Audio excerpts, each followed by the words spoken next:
پروردگارا ما را توفیق بده که با احکام تو پروردگارا پایبند باشیم. خدای پروردگارا امروز ما دانستیم که از دنیا مزرعه الاخرت هست.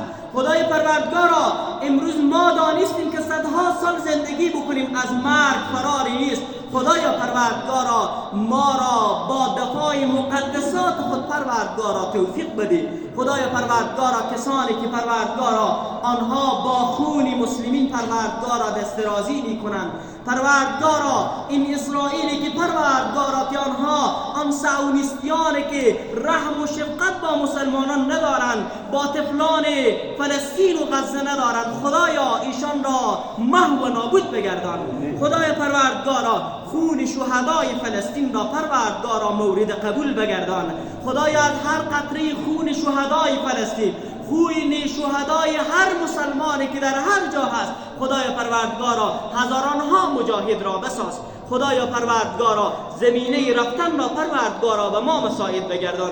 خدایا پروردگارا با آزادی فلسطین پروردگارا از ما پروردگارا کار بگیر. خدایا کار جانی بگیر. خدای پروردگارا مالی بگیر. خدای پروردگارا ابلاغی بگیر. خدای پروردگارا زبانی بگیر. خدایا اگر ما دیگر کار کرده نمیتوانیم، خدایا از دعای ما را پروردگارا قبول بگردان.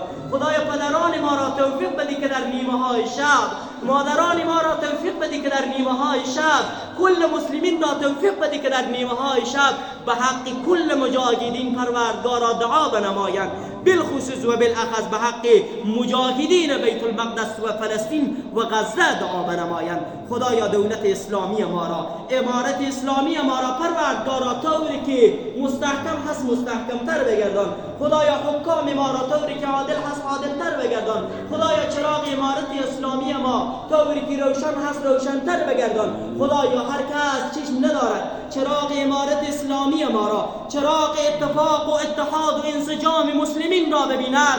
خدایا پروردگارا اولا ثانیا ثالثا رابعا هدایت کن. خدایا اگر قابل هدایت نیست آن را چشمانش کر و چراغ عمرش را پروردگارا خاموش بگردان.